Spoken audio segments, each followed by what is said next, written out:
ஒன்று ராஜாக்கள் 17ஆம் அதிகாரம் 8ஆம் வசனத்திலிருந்து 16ஆம் வசனம். கண்களை மூடி தேவன் நோக்கி பார்க்கலாம். அன்பின் பரலோக பிதாவே, உடைய வசனம் எங்களோடு பேசட்டும். ஆவியானவர் நீங்கள் இடைபடுங்க, வழி நடத்துங்க. இயேசுவின் நாமத்தில் ஜெபிக்கிறோம் நல்ல பிதாவே, ஆமென். அல்லேலூயா. தொடர்ந்து இயேசு கிறிஸ்து தேவன் செய்த அற்புதங்களை நாம் தியானித்து கொண்டு வருகிறோம். அந்த அற்புதங்களிலே முக்கியமாக கேள்வி இருக்கக்கூடியது, எனக்கு ஏன் அற்புதம் நடக்க மாட்டேங்குது? பைபிளில் நம்ம பார்க்குறோம், வேதாகமத்தில் பார்க்குறோம், நிறைய அற்புதங்களை பார்க்குறோம். ஆனால் எனக்கு தனிப்பட்ட முறையில் ஏன் அற்புதங்கள் நடக்க மாட்டேங்குது? ஏன் அற்புதங்களையும் அதிசயங்களையும் என் வாழ்க்கையில் நான் பெற்றுக்கொள்ள முடியல? என் வாழ்க்கையில் இன்னும் கண்ணீரோடு இருக்கிறேன், கவலையோடு இருக்கிறேன், உபத்திரவத்தோடு இருக்கிறேன், போராட்டத்தோடு இருக்கிறேன். ஏன் என் வாழ்க்கையில் இது நடக்க மாட்டேங்குது அப்படிங்கிற ஒரு மிகப்பெரிய கேள்விக்குண்டான பதிலை நாம் தேடிக்கொண்டு இருக்கிறோம். ஏன்னா அற்புதங்கள் அப்படிங்கிறது ஆண்டவர் சும்மா போகிற போக்கில் கொடுத்துட்டு போகிறது இல்லை. பைபிளில் வேதாகமத்தில் குறிப்பிடப்பட்டிருக்கிற ஒவ்வொரு அற்புதத்திற்கு பின்னாடி ஒரு மிகப்பெரிய வேத பாடத்தை, அதாவது தேவன் ஒரு பெரிய இன்ஸ்ட்ரக்ஷனை தேவன் என்ன பண்ணியிருக்கிறார், வைத்திருக்கிறார். அற்புதத்தை நாம் எப்படி பெற்றுக்கொள்ள வேண்டும், அதற்குண்டான வழிமுறைகள் என்ன, எல்லாவற்றையும் கர்த்தர் என்ன பண்ணியிருக்கிறார், வச்சிருக்கிறார். அதனால ஒவ்வொரு அற்புதத்தையும் அந்த கோணத்தில் நாம் என்ன பண்ணுகிறோம், ஆராய்ந்து வருகிறோம். இப்போ இந்த 1 ராஜாக்கள் 17ஆம் அதிகாரத்தில் எலியா நமக்கு நல்ல ஒரு தெரிந்த தீர்க்கதரிசி, இஸ்ரவேல் தேசத்தை சேர்ந்த ஒரு தீர்க்கதரிசி. இப்போ எலியா அங்கே தீர்க்க தரிசனம் சொல்லி கொண்டு இருக்கிறார். அப்போ இஸ்ரவேல் தேசம் தேவனுக்கென்று தேர்ந்தெடுக்கப்பட்ட ஒரு தேசம். கர்த்தர் அந்த தேசத்தில் அவர்களை ஆசீர்வதிக்கிறார், கர்த்தர் அவர்களோடு கூட இருக்கிறார். ஆனால் இஸ்ரவேல் ஜனங்கள் தேவனுக்கு கீழ்ப்படியலை, தேவன் சொன்ன வார்த்தைக்கு கீழ்ப்படியலை. அவர்கள் என்ன செய்கிறார்கள் அப்படின்னு சொன்னால், இஸ்ரவேலின் தேவனாகிய கர்த்தரை வணங்குவதை விட்டுவிட்டு உலக பிரகாரமாக பக்கத்து தேசங்களில் இருந்து என்ன பண்ணுறாங்க, பாகால் அப்படின்னு சொல்லக்கூடிய ஒரு காரியத்தை என்ன பண்ணி கொண்டு இருக்கிறார்கள், வணங்கி கொண்டு இருக்கிறார்கள். இந்த மாதிரியான சம்பவம் தான் நடந்துட்டு இருக்குது. இப்போ இப்படிப்பட்ட நேரத்தில் தான் இந்த எலியா தீர்க்கதரிசி எழும்பி எல்லோருக்கும் என்ன பண்ணுறாரு அப்படின்னு சொன்னால், ஒரு மிகப்பெரிய தீர்க்க தரிசனத்தை உரைக்கிறார். பாகால் தெய்வம் அல்ல, கர்த்தர் தான் தெய்வம் அப்படின்னு சொல்லி என்ன பண்ணுகிறார், உரைக்கிறார். அப்போ அவரை கொலை செய்ய என்ன பண்ணுறாங்க, வகை தேடுகிறார்கள். இப்படிப்பட்ட ஒரு நேரத்தில் ஒரு நாள் ஆண்டவர் எலியாவை பார்த்து பேசுகிற ஒரு தருணம்.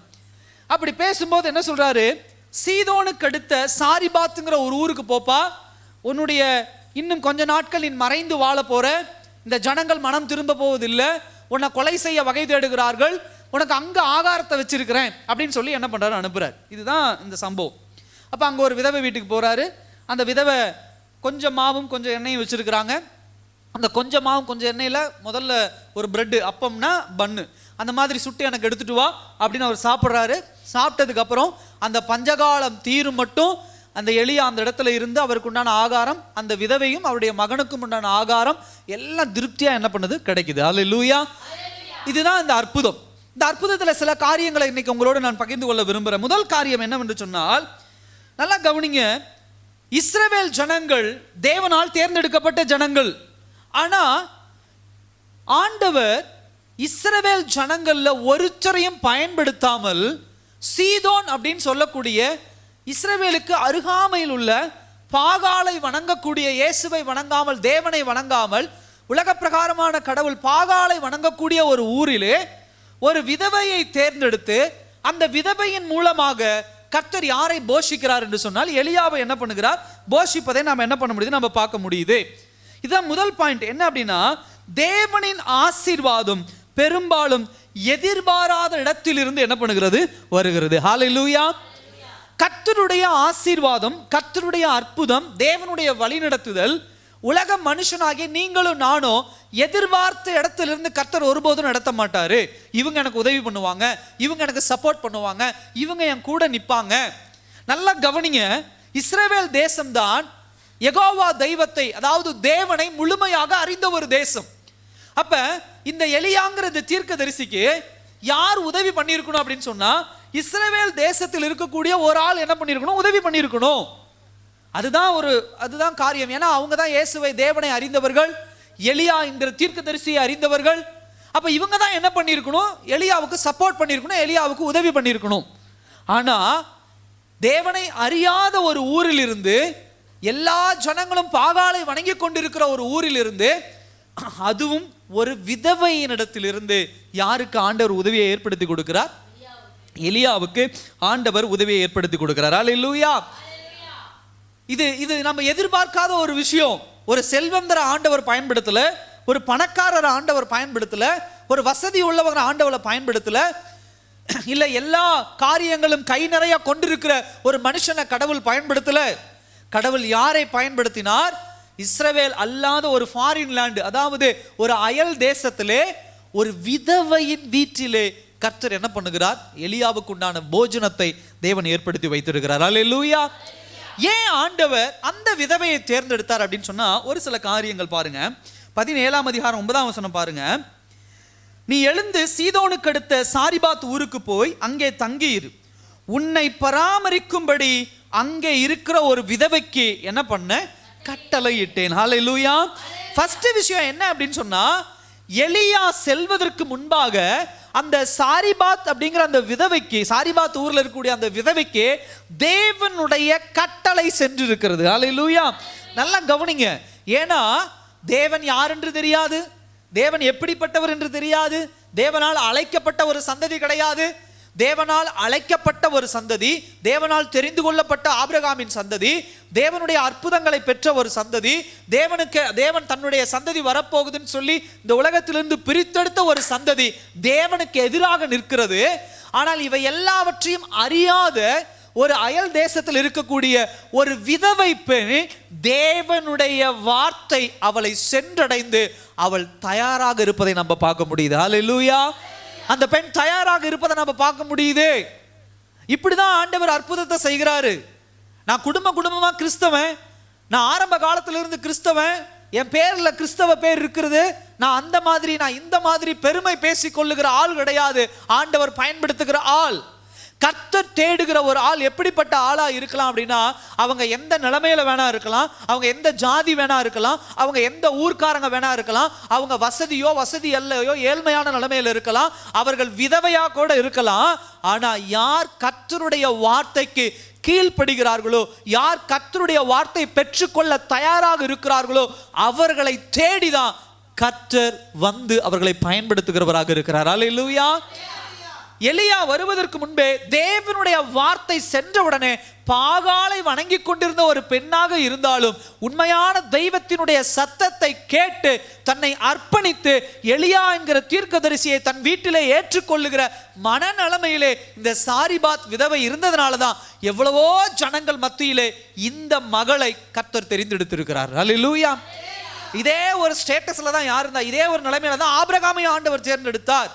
யாரென்றே தெரியாத ஒரு ஆள், இயேசு என்றால் யார் என்று தெரியாது, யெகோவா தெய்வம் என்றால் யார் என்று தெரியாது. ஆனா உன் வீட்டையும் இனத்தையும் தேசத்தை விட்டு நான் காண்பிக்கிற தேசத்துக்கு போன்னு சொன்ன உடனே அந்த வார்த்தையை நம்பி கிளம்பி போனவன் தான் ஆபிரகாம். அப்படிப்பட்ட ஆபிரகாமை கர்த்தர் தன்னுடைய சந்ததியாக அவர் தெரிந்து கொண்டார். அல்லேலூயா. அப்படிப்பட்ட ஒரு நிலைமையில தான் இந்த பெண்ணை நாம் என்ன பண்ண முடியுது, நம்ம பார்க்க முடியுது. கர்த்தர் யாரை வேணா அந்த உலகத்துல பயன்படுத்துவார். நீங்கள நானும் நினைச்சிட்டு இருக்கிற இவர் பாரு படிச்சிருக்கிறாரு, இவங்கிட்ட பாருங்க பணம் நிறைய இருக்குது, இவங்க பாருங்க திறமை உள்ளவங்களா இருக்கிறாங்க, இவங்க பாருங்க மேன்மை உள்ளவங்களா இருக்கிறாங்க, இவங்க பாருங்க நல்லா பேச தெரிஞ்ச ஆளா இருக்கிறாங்க. இப்படிப்பட்ட ஆட்களை தான் ஆண்டவர் பயன்படுத்துவார். நாலாம் மூலையில உட்காந்துட்டு தேவனுக்கு நன்றி நன்றின்னு பாட்டு பாடிட்டு நான் என்ன பண்ணிடுறேன், நான் கடந்து போயிடுறேன் அப்படி நினைக்காதீங்க. அல்லேலூயா. கர்த்தர் ஒருபோதும் அப்படிப்பட்ட ஆட்களை தான் பயன்படுத்துவார் அப்படின்னு கிடையாது, எல்லோரையும் பயன்படுத்துவார். முக்கியமா அவர் பயன்படுத்துகிற ஆள் எப்படிப்பட்ட ஆளா இருப்பாங்க தெரியுமா? உடைந்து இந்த உலகத்தால யார் உடைக்கப்படுகிறார்களோ, இந்த உலகத்துல யார் பாடுபடுறாங்களோ, இந்த உலகத்துல யார் உபத்திரவப்படுகிறார்களோ அப்படிப்பட்ட பாத்திரங்களை தேர்ந்தெடுத்து கர்த்தர் பயன்படுத்துகிறவராக இருக்கிறார். அல்லேலூயா. இந்த விதவையை யோசிச்சு பாருங்க. ஒரு விதவை பெண்ணுடைய வாழ்க்கை எவ்வளவு மோசமான ஒரு வாழ்க்கை தெரியுமா இந்த பூமியில? யோசிச்சு பாருங்க. நல்ல காரியத்துக்கு முன்னாடி போய் நிற்க முடியாது. ஒரு விஷயத்துக்கு ஒருத்தங்க 4 பேர் அவங்க ஏதோ நடந்து வருவாங்க, இந்த அம்மா பாவம் ஏதோ நடந்து போவாங்க, பார் வெள்ளை சாலை கட்டிட்டு முன்னாடி வந்துடு, நீ போகிற காரியம் விளங்கின மாதிரி தான் அப்படின்னு சொல்லுவாங்க. சொந்த குடும்பங்களில் ஃபங்க்ஷனில் கூட நீ தயவு செய்து முன்னாடி வந்துடாத, கடைசியில் எங்கேயாவது போயிட்டு நீ தயவு செய்து வராத அப்படின்னு சொல்றது உண்டு. எவ்வளோ மோசமான ஒரு நிலைமை சாப்பாட்டுக்கு, ஒரு தொழில் காரியங்கள்ல யோசிச்சு பாருங்க. அவங்களுடைய மனநிலைமை யோசிச்சு பாருங்க. அப்படி ஒதுக்கப்பட்ட ஒரு பெண், அந்த பெண்ணுக்கு ஒரு குழந்தை, தான் வாழ்க்கை எப்படின்னே தெரியாது. நம்ம பார்க்குறோம் விறகு பொறுக்கி அந்த பொறுக்கி என்ன பண்றது, அந்த வச்சுட்டு பொழப்பு நடத்தக்கூடிய ஒரு பெண். கர்த்தர் அந்த பெண்ணை என்ன பண்றார், பயன்படுத்துறார். அல்லேலூயா.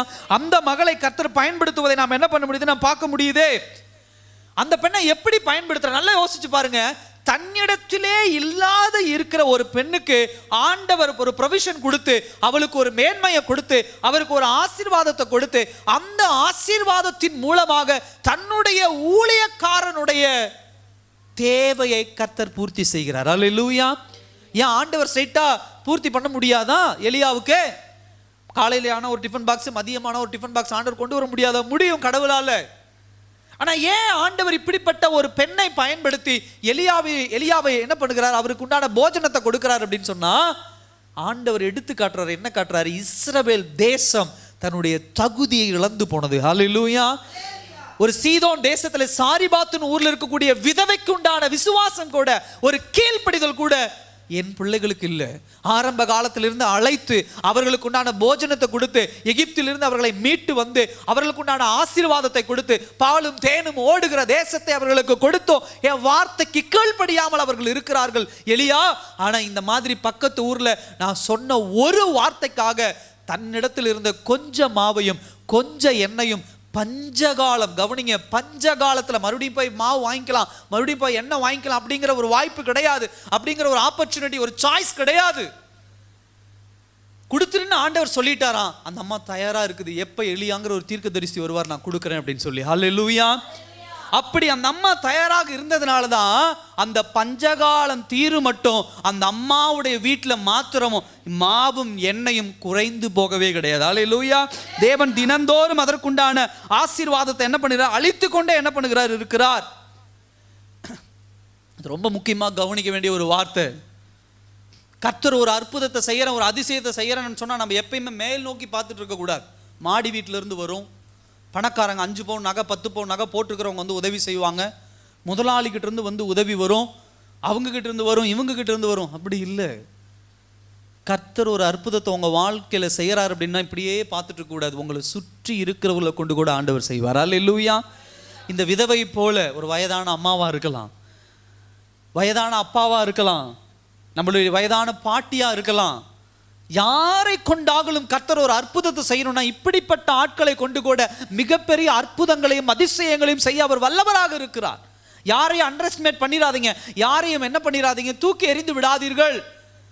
உங்களுடைய தாயோ உங்களுடைய தகப்பனோ உங்களுடைய குடும்பத்தில் யாரையும் என்ன பண்ணிடக்கூடாது, தூக்கி எறிஞ்சிடக்கூடாது. கர்த்தர் எப்போதாவது அவர்களை கொண்டு மேன்மையான அற்புதங்களையும் அதிசயங்களையும் உங்கள் வாழ்க்கையிலும் என் வாழ்க்கையிலும் கர்த்தர் செய்ய முடியும். எதிர்பாராத இடம், ரொம்ப அண்டர்லைன் பண்ண வேண்டிய ஒரு வார்த்தை. அயல் தேசம், விதவை பெண்ணு, சாப்பாட்டுக்கே வழி இல்லை, கொஞ்சம் மாவும் கொஞ்சம் எண்ணெய். இந்த பெண்ணை கொண்டுதான் ஒரு பெரிய தீர்க்கதரிசியினுடைய பசிய கர்த்தர் போக்கினதை நம்ம பார்க்க முடியுது. அல்லேலூயா. இதுதான் அற்புதம், இதுதான் அதிசயம். நீங்களும் நானும் எங்கெங்கயோ பார்த்துட்டு அற்புதம் நடக்கும், அதிசயம் நடக்கும், அவங்க வந்து உதவி பண்ணுவாங்க, இவங்க வந்து உதவி பண்ணுவாங்க, என் சொந்தக்காரர் வந்து உதவி பண்ணுவாங்க, என் கூட்டத்தார் வந்து உதவி பண்ணுவாங்க, எங்க ஊர்க்காரர் வந்து உதவி பண்ணுவாங்க. இல்ல, கர்த்தர் எங்கிருந்து ஆளை கொண்டு வருவார்னு தெரியாது. அற்புதம் செய்யறதுனா கர்த்தர் கவனமா இருந்து யார் தன்னுடைய வார்த்தைக்கு கீழ்ப்படுகிறார்களோ அவர்களை எங்கிருந்து வேணா ஆண்டவர் கொண்டு வரலாம். அவங்க உடல் பலவீனமான ஆளா இருக்கலாம், நீங்களும் நானும் யோசிச்சு பார்க்க முடியாத ஒரு இடத்துல இருந்து அவங்களை கொண்டு வரலாம் ஆண்டவர். ஆனா கர்த்தர் அற்புதத்தை செய்யறனா எதிர்பாராத இடத்துல இருந்து ஆட்களை கொண்டு வருகிறவராக இருக்கிறார். அல்லேலூயா. முதல் பாயிண்ட் அது. ரெண்டாவது பாயிண்ட் என்ன அப்படின்னு சொன்னா, தேவ வார்த்தைக்கு கீழ்ப்படிதலே இயற்கைக்கு அப்பாற்பட்ட அற்புதங்களை பெற்றுக்கொள்வதற்கான ஊற்று. ஹல்லேலூயா. நல்லா கவனிங்க, தேவனுடைய வார்த்தைக்கு கீழ்ப்படிவது. ஃபர்ஸ்ட் வார்த்தை அந்த அம்மா என்ன கீழ்ப்படிஞ்சாங்க? 8ஆம் வசனத்துல 9ஆம் வசனத்துல பார்க்கிறோம், ஆண்டவர் கட்டளையிட்டோன்னு அந்த அம்மா தயாரா இருக்கிறாங்க. அடுத்தது 13ஆம் வசனத்துல என்ன சொல்றாரு? அப்பொழுது எலியா அவளை பார்த்து, பயப்படாதே, நீ போய் உன் வார்த்தையின்படியே ஆயத்தப்படுத்து, ஆனாலும் முதலில் அதில் எனக்கு ஒரு சிறிய அடையை பண்ணி என்னிடத்துல கொண்டு வா, பின்பு உனக்கும் உன் குமாரனுக்கும் என்ன பண்ணலாம் பண்ணலாம். ஆண்டவர் என்ன சொல்றாரு? அதாவது தீர்க்கதரிசி என்ன சொல்றாரு? அம்மாவை கேட்குறாங்க, அம்மா ஆண்டவர் சொன்னார். ஆமாங்க ஐயா சொன்னார், நான் அதை சாப்பிட வந்திருக்கேன், நான் தான் அந்த தீர்க்கதரிசி. ரொம்ப சந்தோஷங்க ஐயா. என்ன பண்ணுற? போய் ஒரு ஃபுட்டு என்ன பண்ணுற, அந்த அப்பம் சுட்டு கொண்டு வா. அதில் அந்த அம்மா சொல்கிறாங்க, ஐயா கொஞ்சம் மாவும் கொஞ்சோண்டு மாவு, ஒரு பன்னு சுடுற அளவுக்கு தான் மாவு இருக்குது, கொஞ்சம் எண்ணெய் தான் இருக்குது, நாங்கள் சாப்பிட்டு நாங்கள் செத்து போயிடலான் இருக்கிறோம், பஞ்சகாலம் அப்படி கொடிய பஞ்சகாலமாக இருக்குது, அதனால் நாங்கள் செத்து போயிடலான் இருக்கிறோங்க ஐயா அப்படின்னு சொன்ன உடனே சொல்கிறாரு, சரி சரி நீங்கள் 2 பேர் சாப்பிடுங்க, அதுக்கப்புறம் பார்த்துக்கலாம் அப்படி சொல்ல. என்ன சொன்னார்?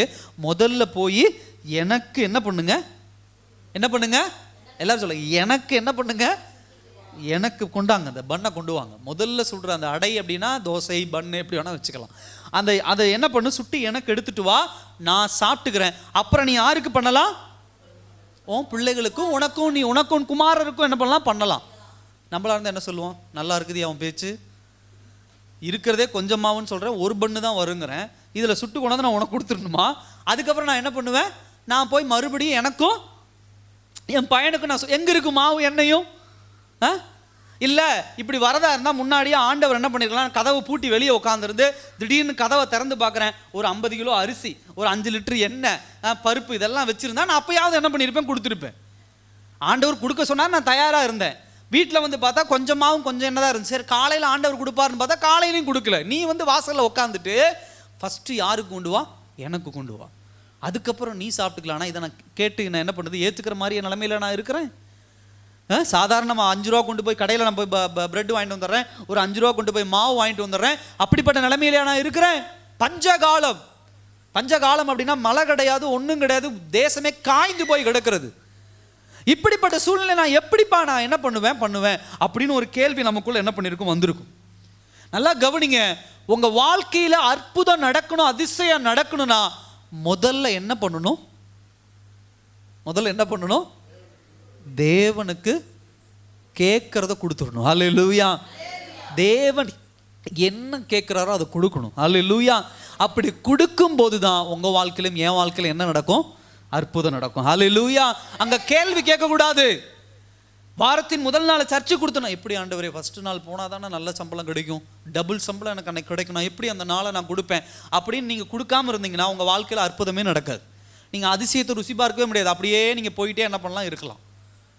காலையில் எழுந்தோன்னா ஆண்டவருக்கு எந்திரிச்சு நேரமாக அதிகாலையில் எந்திரிச்சு ஜெபிங்க, 5 மணிக்கு ஜெபிங்க, 6 மணிக்கு ஜெபிங்கன்னா எப்படி பாஸ்டர் ஜெபிக்கிறது, எப்படி ஆண்டவரே ஜெபிக்கிறதே?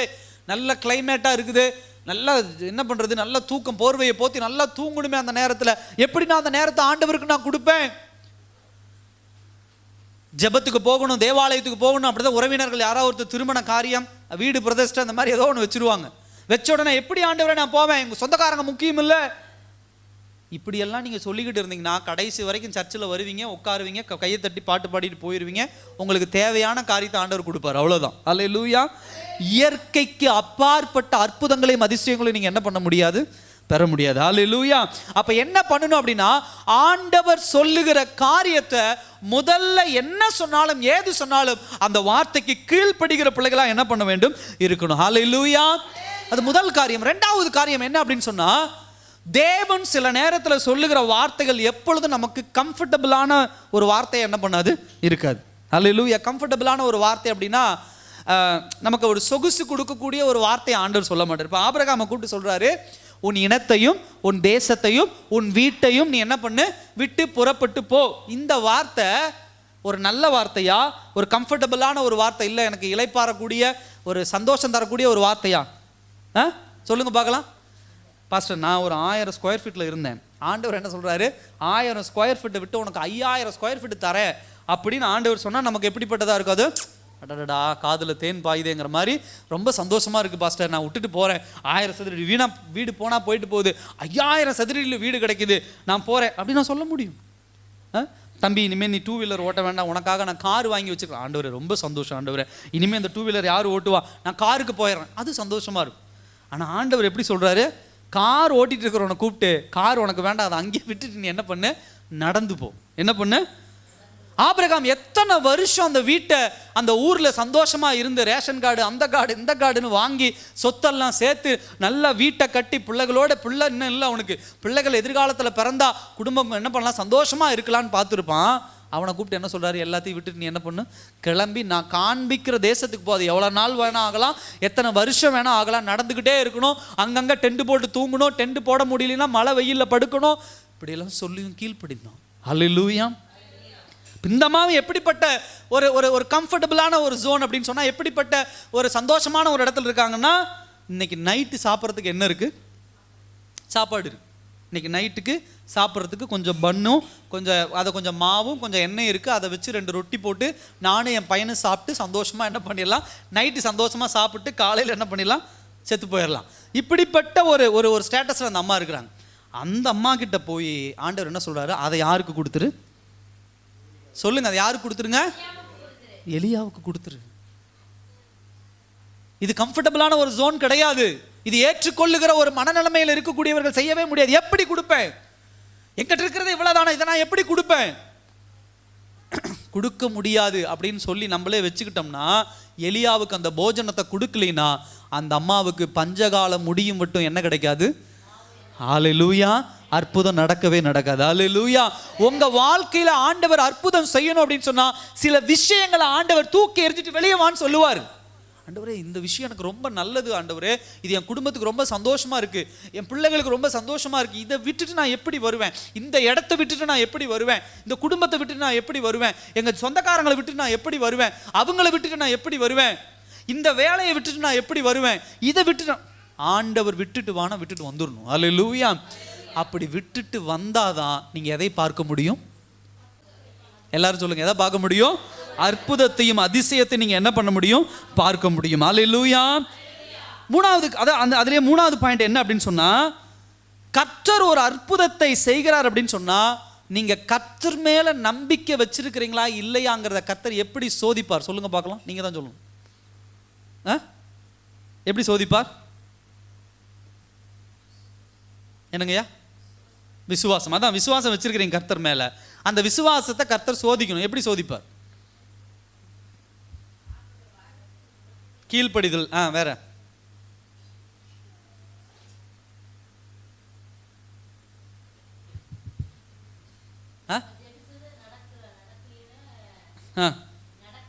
இல்லை நான் என்ன சொல்றேன், கர்த்தர் மேல விசுவாசம் வச்சிருக்கிறீங்க, அந்த விசுவாசத்தை கர்த்தர் சோதிக்கிறாரு.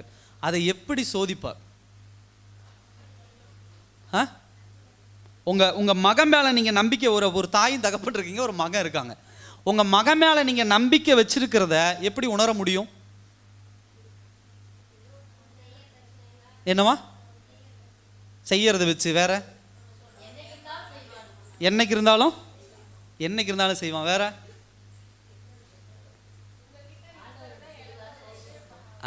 கையை தட்டுங்க, பார்த்தீங்களா, புதுசாக வந்தவங்க பிக்கப் பண்ணிட்டாங்க, நம்மள இன்னும் பின்னாடி போயிட்டு இருக்கிறோம்.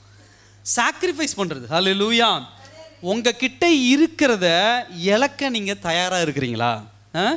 எப்ப நம்ம இழக்க தயாரா இருக்கிறோமோ அப்பொழுதுதான் கடவுள் உணர்ந்து கொள்ளுவார் கர்த்தர் மேல, கடவுள் மேல விசுவாசம் இருக்கா இல்லையா என்பது. ஹல்லேலூயா.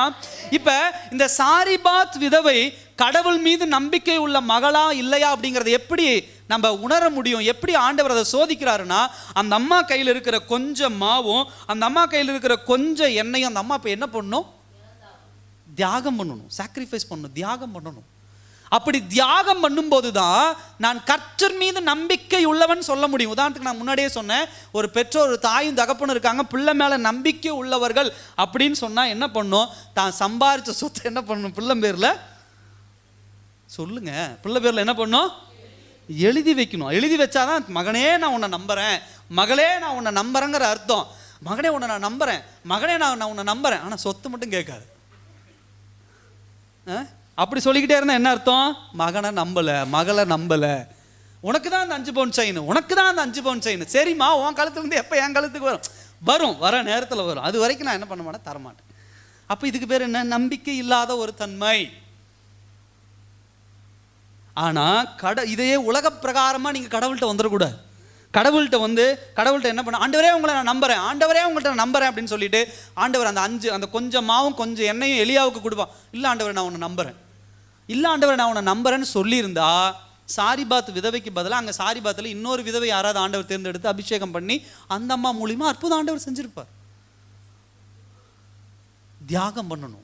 கர்த்தர் மீது நீங்க விசுவாசம் உள்ளவர்கள் அப்படின்னா நீங்க சாக்ரிஃபைஸ் பண்ண, தியாகம் பண்ண எப்ப தயாரா இருக்கிறீங்களோ அப்பதான் நம்ம அதை என்ன பண்ண முடியும், உணர முடியும். ஹல்லேலூயா. மூணாவது விஷயம், பற்றாக்குறை காலத்தில் விசுவாசம் தான் பரலோகத்தின் கவனத்தை ஈர்க்கிறது. ஹல்லேலூயா. ஷார்ட்டேஜான ஒரு டைம், பற்றாக்குறையான ஒரு காலத்துல எதை கொண்டு ஆண்டவருடைய கவனத்தை நீங்க ஈர்க்க முடியும், பரலோகத்தினுடைய கவனத்தை நீங்க ஈர்க்க முடியும்னா கர்த்தர் மீது நீங்க வச்சிருக்கிற விசுவாசத்தை கொண்டு தான் நீங்க என்ன பண்ண முடியும், ஈர்க்க முடியுமோ தவிர வேற எதுவும் என்ன கிடையாது. நல்லா கவனிங்க, இந்த அம்மா கையில் இருக்கிறது கொஞ்சம் மாவும் கொஞ்சம் எண்ணெயும். இப்ப கடவுளுடைய கவனத்தை அந்த அம்மா ஈர்க்கணும் அப்படின்னு சொன்னா பஞ்சகாலம் முடியற வரைக்கும் கர்த்தர் அந்த அம்மா மேல கவனம் செலுத்தி தினந்தோறும் அந்த மாவு வந்துகிட்டே இருக்கணும், அந்த எண்ணெய் வந்துகிட்டே இருக்கணும் அப்படின்னு சொன்னா அதுக்கு இருக்கக்கூடிய ஒரே ஒரு காரியம் என்ன, விசுவாசத்தோடு முதல்ல அந்த அம்மா கொடுத்துட்டு எல்லா நாளும் விசுவாசத்தோடு யார்கிட்ட காத்திருக்கணும், கடவுள்கிட்ட காத்திருக்கணும். அல்லேலூயா. என் ஆண்டவர் இன்னைக்கு சாப்பிட்டேன்னா நாளைக்கு கிடைக்குமோ கிடைக்காதோ வருமோ வராதோ அப்படி இல்லை. அந்த அம்மா விசுவாசத்தோடு அந்த அம்மாவை அந்த பையனும் சாப்பிட்டு தூங்கிடுவாங்க. அடுத்த நாள் காலையில் எந்திரிச்சு போய் பார்ப்பாங்க, அடுத்த நாளைக்கு உண்டான போதுமான மாவும் எண்ணெய் இருக்கும், எடுத்து சுட்டு சாப்பிட்டு வேலையை பார்ப்பாங்க. மறுபடியும் அதே நாள் முடிஞ்சிடும், அதுக்கு அடுத்த நாள் எந்திரிச்சு போவாங்க, அன்னைக்கு உண்டான மாவும் எண்ணெய் இருக்கும், எடுத்து சுட்டு சாப்பிட்டு அந்த நாளை முடிச்சுட்டு தூங்கிடும். இப்படியே தான் ஒவ்வொரு நாள் பற்றாக்குறையான நாள் தான், அடுத்த நாளைக்கு இருக்குமோ இல்லையோ அப்படிங்கிற ஒரு நேரம் தான். அப்படி இருந்தாலும் கடவுள் மீது இருக்கிற விசுவாசம், கர்த்தர் மீது இருக்கிற விசுவாசம் ஒருபோதும் அந்த அம்மா வாழ்க்கையில் நடக்கக்கூடிய அற்புதத்தை என்ன பண்ணல, தடை செய்யல. ஹல்லேலூயா. அது தடை செய்யல. நீங்க கர்த்தர் பக்கமா, கர்த்தர் உங்க பக்கமா திரும்பணும், கர்த்தர் உங்களை நோக்கி பார்க்கணும் அப்படின்னா என் தேவை மாத்திரம் கர்த்தரை ஈர்த்துருமானா ஈர்த்துறாது. சில நேரத்தில் நம்ம பண்ற தவறு அதுதான். பாருங்க, எனக்கு இவ்வளோ பிரச்சனை இருக்குது, ஆண்டவர் என்னை நோக்கி பார்க்குறாரா? என் கடன் பிரச்சனை இவ்வளோ இருக்குது, ஆண்டவர் என்னை நோக்கி பார்க்குறாரா? என் வியாதி எனக்கு இவ்வளோ இருக்குது, ஆண்டவர் என்னை நோக்கி பார்க்குறாரா? என் பலவீனம் இவ்வளோ இருக்குது, ஆண்டவர் என்னை நோக்கி பார்க்குறாரா? ஏன் ஆண்டவர் என்னை நோக்கி பார்க்கல? ஏன்னா உங்ககிட்ட கர்த்தர் மீது விசுவாசம் இல்லை. கர்த்தரை குறை பேசிகிட்டே தான் இருக்கிறோம், கடவுளை குறை பேசிட்டு தான் இருக்கிறோம். நீங்க கர்த்தர் மீது விசுவாசம் வச்சிருந்தாதான் கர்த்தருடைய கவனம் உங்களை நோக்கி பார்க்குமோ தவிர வேற எந்த ஆடம்பரமான காரியங்களோ அது இது இப்படி அப்படி செஞ்சாலும் கர்த்தரை நோக்கி பார்ப்பார் அப்படி கிடையாது. திடீர்னு எங்கள் வீட்டில் ஒரு பிரச்சனை, ஒருத்தருக்கு வியாதியில் படுத்துட்டாங்க, திடீர்னு ஒரு 500 பேரை கூப்பிட்டு நான் உங்களுக்கு சாப்பாடு போடுறேன், ஒரு ஏழைகளுக்கு நான் உதவி பண்ணுறேன், கர்த்தர் என்னை பார்த்து என் குடும்பத்தை பார்த்து என் குடும்பத்தில் யார் வியாதிப்பட்டிருக்காங்களோ அவங்க வியாதியை சரியாக்கிடுவாரன்னா சரியாக்க மாட்டார், சரியெல்லாம் பண்ண மாட்டார். அப்போ என்னங்க பண்ணணும்? அது அப்புறம் செஞ்சுக்கலாம். இந்த நேரத்தில் என்ன தேவை அப்படின்னா கர்த்தர் மீது விசுவாசம் வைக்கணும். அல்லேலூயா. நீ கர்த்தருடைய சமூகத்தில் போய் உட்காரணும். ஆண்டவரே, நீங்கள் மாத்திரம் தான் எங்கள் அம்மாவை காப்பாற்ற முடியும், நீங்கள் மாத்திரம் தான் என் கணவனை காப்பாற்ற முடியும், நீங்கள் மாத்திரம் தான் என் மனைவியை காப்பாற்ற முடியும். அப்போ கர்த்தர் மீது இருக்கக்கூடிய ஒரு டெஸ்பரேட்டான, அதாவது ஒரு ஈர்ப்பான ஒரு விசுவாசம் தான் கர்த்தருடைய கவனத்தை, பரலோக கவனத்தை உங்கள் பக்கமாக ஆண்டவர் என்ன பண்ணுவார், திருப்புகிறவராக இருக்கிறார். அல்லேலூயா. சில நேரத்தில் நம்ம என்ன நினைக்கிறோம், நம்ம வாழ்க்கையில் வரக்கூடிய குறைவுகள் தான், நல்லா கவனிங்க, நம்ம வாழ்க்கையில் இருக்கக்கூடிய குறைவுகள் நமக்கும் கர்த்தருக்குமான ஒரு தடைன்னு நம்ம பார்க்குறோம். ஏன் இந்த வாரம் சர்ச்சுக்கு வரல அப்படின்னா கடன் பிரச்சனைங்கய்யா, சர்ச்சுக்கு வரல. ஏன் இந்த வாரம் ஜெபிக்கல, ஏன் இன்னைக்கு காலையில் நீங்கள் ஜெபிக்கல, என் வியாதி, என் பலவீனம், அதனால நான் ஜெபிக்கல. என் தேவைகள் இப்படி இருக்குது, நான் இன்னைக்கு சர்ச்சுக்கு வந்தால் சரியாயிருமா? என் பிரச்சனை இந்த மாதிரி இருக்குது, நான் ஆண்டவர் தேடினா சரியாயிருமா? இப்படிப்பட்ட கேள்வியோடு இருக்கக்கூடாது. குறைகள் ஒருபோதும் உங்களுக்கும் தேவனுக்கும் உண்டான தடை கிடையாது. குறைகள் உங்களுக்கும் தேவனுக்கும் உண்டான பிணைப்பை, உறவை இன்னும் உறுதிப்படுத்துகிற ஒரு காரியமா இருக்கு. அல்லேலூயா. உறுதிப்படுத்துகிற ஒரு காரியமா என்ன பண்ணுகிறது இருக்கிறது. சகோதர சகோதரி, இந்த சாரிபாத்துடைய விதவையினுடைய வாழ்க்கை அதை தான் நமக்கு கற்றுக் கொடுக்கிறது. இந்த சாரிபாத்தினுடைய விதவையிட்ட ஆண்டவர் சொல்லும்போது, அம்மா இந்த கொஞ்சம் அப்பமும் கொஞ்சம் எண்ணெய் சுட்டு எனக்கு கொண்டு வந்து கொடு அப்படின்னு எலியா தீர்க்கதரிசி சொல்லும் போதும், ஆண்டவர் அந்த அம்மாவுக்கு கட்டளையை கொடுக்கும் போதும் அந்த அம்மாவுக்கு எப்படி இருந்திருக்கும்? எப்படி இருந்திருக்கும்? சந்தோஷமா இருந்திருக்குமா? ஊர் ஃபுல்லாக போய் சொல்லியிருக்குமா, கொஞ்சம் மாவும் கொஞ்சம் எண்ணெய் இருந்துச்சு, ஆண்டவர் வந்து எலியாங்கிற தீர்க்கதரிசி கொடுக்க சொல்லிட்டாரு, நான் ரொம்ப சந்தோஷமா இருக்கிறேன்னு சாக்லேட் வாங்கி கொடுத்துட்டு இருக்குமா எல்லாருக்கும்? ஏங்க, உங்ககிட்ட ஆண்டவர் சொல்றாரு, வேலை நம்ம நெசவாளர் காலனியில் இந்த ஊரில் என்ன பண்ணுறது, பஞ்சகாலம், பயங்கரமான பஞ்சகாலம். நீங்களே யாருக்கோ தெரியாமல் என்ன பண்ணியிருக்கிறீங்க, ஒரு 1/2 கிலோ ரேஷன் அரிசியும் ஒரு 1/2 லிட்டரு எண்ணெயும் வச்சுருக்கிறீங்க. ஆண்டவர் வந்து சொல்லிட்டாரு, உங்கள் பாஸ்டர் வராரு, அவருக்கு எடுத்து கொடுத்துரு அப்படின்னு சொல்லி என்னை அனுப்புகிறாருன்னு வச்சுக்கோங்க. இப்போ நான் வந்து வாசலில் நிற்கிறேன், அம்மா ஆண்டவர் சொன்னாரா அந்த 1/2 கிலோ அரிசி 1/2 கிலோ எண்ணெய் 1/2 லிட்டர் எண்ணெயும் கொண்டு வாங்கன்னா நீங்கள் என்ன பண்ணுவீங்க? என் வீட்டிலே எதிரி இருக்காங்க. என்ன சொல்லுவீங்க? நீங்களாம் என்ன சொல்லுவீங்க? கொடுத்துருவீங்க. ஐயா கொடுத்துருவாரு. உண்மையா? கொஞ்சம் பார்க்கலாம். கொரோனா காலத்தில் ஒருத்தர் என்ன கண்டுக்கல. அடுத்த விஷயம் சும்மா சொன்னேன் விளையாட்டுக்கு. சொல்லுங்க. டப்பாவிலேருந்து எண்ணெய் ஊற்றிருச்சுன்னு உள்ளே எடுத்து வச்சிருவார். ரொம்ப அறிவாளி அவர். வேற பாருங்க இப்படியெல்லாம் வருதுன்னு கேட்க மாட்டேன், ஒருபோதும் கேட்க மாட்டேன். அப்படி அதாவது ஃபஸ்ட்டு என்ன பண்ணும், உங்களுடைய இருதயத்தை காயப்படுத்தும். அல்லேலூயா. என்ன ஆண்டவரே, நானே கொஞ்சம் மாவும் கொஞ்சம் எண்ணெயும் வச்சுருக்கிறேன், அதை போய் கேட்குறீங்களே. ஒரே ஒரு பிள்ளைய நான் பெற்று வச்சுருக்கிறேன், அந்த பிள்ளைய ஊழியத்துக்கு கொடுன்னு கேட்குறீங்களே. கொஞ்சோண்டு தான் வச்சுருக்கிறேன், அதை போய் ஊழியத்துக்கு கொடுன்னு கேட்குறீங்களே. வாரத்தில் ஒரே ஒரு நாள் ஞாயிற்றுக்கிழமை, அன்றைக்கி தான் நல்லா தூங்கணும், அன்றைக்கி தான் நல்லா எங்கேயாவது சுற்றணும், அன்றைக்கி தான் ஒரு திருமணத்துக்கு போகணும், அந்த நாளில் சபைக்கு வான்னு சொல்கிறீங்களே ஆண்டவரே. இது எவ்வளோ காயப்படுத்துது தெரியுமா, இது எவ்வளோ மனசு வலிக்குது தெரியுமா. அல்லேலூயா. அப்போ நல்லா கவனிங்க, சில நேரங்களில் அற்புதங்கள் நடக்கும்போது கர்த்தர் கேட்குற காரியங்கள் உங்கள் இருதயத்தை காயப்படுத்தும், ஒரு வலி வேதனை உங்களுக்கு கொடுக்கும். ஆனால் அந்த வலி வேதனையை யார் மீறுவார்கள், அந்த வலி வேதனை யார் ஜெயிப்பார்கள் அப்படின்னு சொன்னால் கர்த்தர் மீது விசுவாசம் உள்ளவர்கள். அல்லேலூயா.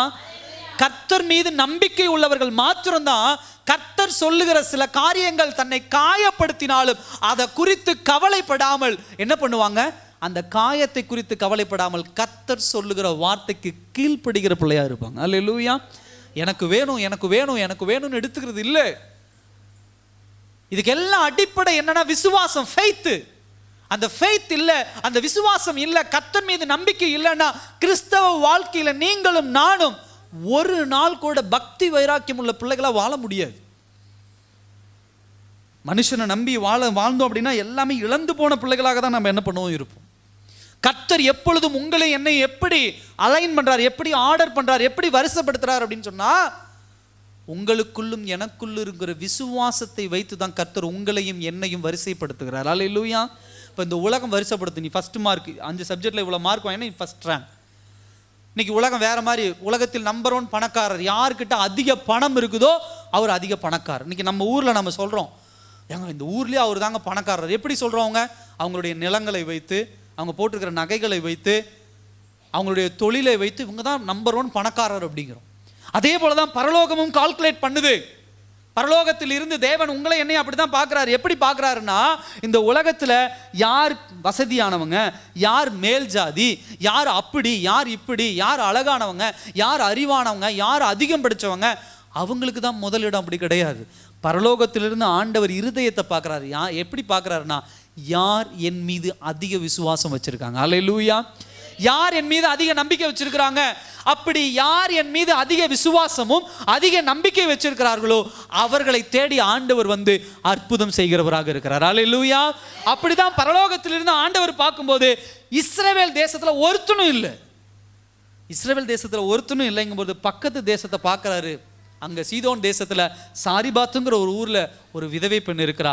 அவகிட்ட போய் நம்ம சொன்னோன்னா என் மேலே முழு நம்பிக்கை வைப்பா, என் மேலே முழு விசுவாசம் வைப்பா. அது அவளை காயப்படுத்துகிற காரியமாக இருந்தாலும் அந்த காரியத்தை என் மேல் வைத்திருக்கிற விசுவாசத்தினால் ஜெயம் கொண்டு அதை மேற்கொண்டு நான் சொல்லுகிற காரியத்தை அவள் செய்வாள் என்று சொல்லி கர்த்தர் சாரிபாத் விதவையை தேடி வந்தார். அல்லேலூயா. இப்போ புரியுதுங்களா?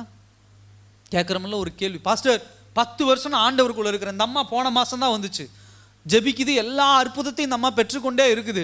பாருங்க, எனக்கு நடக்க மாட்டேங்குது, ஆண்டவர் என்னை கை விட்டுட்டாரு, நான் ஆண்டவருக்கு இனிமேல் சர்ச்சுக்கு வரப்போறது இல்லை, நான் என்ன பண்ணுறேன், என் பழைய வாழ்க்கையை தேடி போகிறேன் அப்படி. அந்த அம்மாவுக்கும் உங்களுக்கும் உண்டான வித்தியாசம் அதுதான். கர்த்தர் பார்க்கும்போது அந்த அம்மாவுடைய விசுவாசம் உங்களை காட்டிலும் நம்பர் 1 இடத்துல அந்த அம்மாவை கொண்டு போயிருது. நீங்கள் 2வது இடத்துல இருக்கிறீங்க. ஆண்டவர் உங்களை நம்பர் 1 இடத்துக்கு கொண்டு வரணும்னு ஆசைப்படுறாரு விசுவாசத்தில். 4வது ஒரு காரியம், தேவனுடைய வார்த்தைகள் நீடித்திருப்பதற்கும் பாதுகாப்பதற்கும் வல்லமை அளிக்கின்றன. ஹல்லேலூயா. தேவ வார்த்தை இங்க மெயின் ரோல் பிளே பண்ணுதுங்க. முக்கியமான காரியம் அதுதான். என்ன அப்படின்னு சொன்னா 8ஆம் வசனம் பாருங்க, கர்த்தருடைய வார்த்தை எலியாவுக்கு உண்டாயிற்று. ஃபர்ஸ்ட் காரியம். 9ஆம் வசனத்துல பாருங்க, சாரிபாத்துங்கிற ஒரு விதவைக்கு கட்டளையிட்டேன். அந்த அம்மாவுக்கு தேவனுடைய வார்த்தை போகுது. இப்படி ஒவ்வொரு இடத்திலும் தேவனுடைய வார்த்தை போவதை நம்ம என்ன பண்ண முடியுது, நம்ம பார்க்க முடியுது. 3வது ஒரு காரியம் பாருங்க, அதற்கு அவள் சொல்றா, என்கிட்ட இவ்வளவுதான் இருக்கு அப்படின்னு சொல்றா. அப்ப 13ஆம் வசனத்துல, அப்பொழுது எலியா அவளை பார்த்து, பயப்படாதே, நீ போய் உன் வார்த்தையின்படியே ஆயத்தப்படுத்து, ஆனாலும் முதலிலே அதில் எனக்கு ஒன்று கொண்டு வா, அப்புறம் 14ஆம் வசனத்துல, கர்த்தர் தேசத்தின் மேல் மலையை கட்டளையிடும் நாள் மட்டும் பானையின் மா செலவழிந்து போவதும் இல்லை, கலசத்தின் எண்ணெய் குறைந்து போவதும் இல்லை என்று இஸ்ரவேலின் தேவனாகிய கர்த்தர் சொல்லுகிறார். அல்லேலூயா. தேவனுடைய வார்த்தையை நம்ம அங்க தெளிவா பார்க்க முடியுது. எல்லாம் கவனிங்க. ஒரு மனுஷன் கிறிஸ்தவ வாழ்க்கையில ஸ்டெடியா நிக்கணும் அப்படின்னு சொன்னா அதுக்கு மெயினான காரியம் நம்ம கையில் இருக்கக்கூடிய தேவனுடைய வார்த்தை தான்.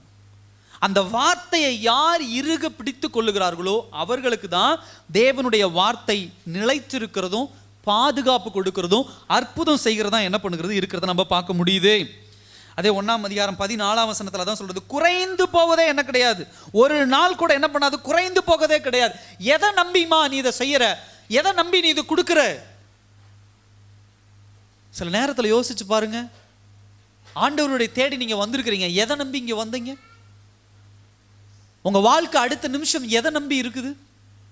இந்த அம்மா விதவை பெண், நல்லா கவனிங்க, விதவை பெண், ஒரு குழந்தை இருக்குது. அந்த குழந்தைக்கு கொடுக்கறதுக்கு தான் கொஞ்சோண்டு என்ன பண்ணுது, மாவு எண்ணெயும் இருக்குது.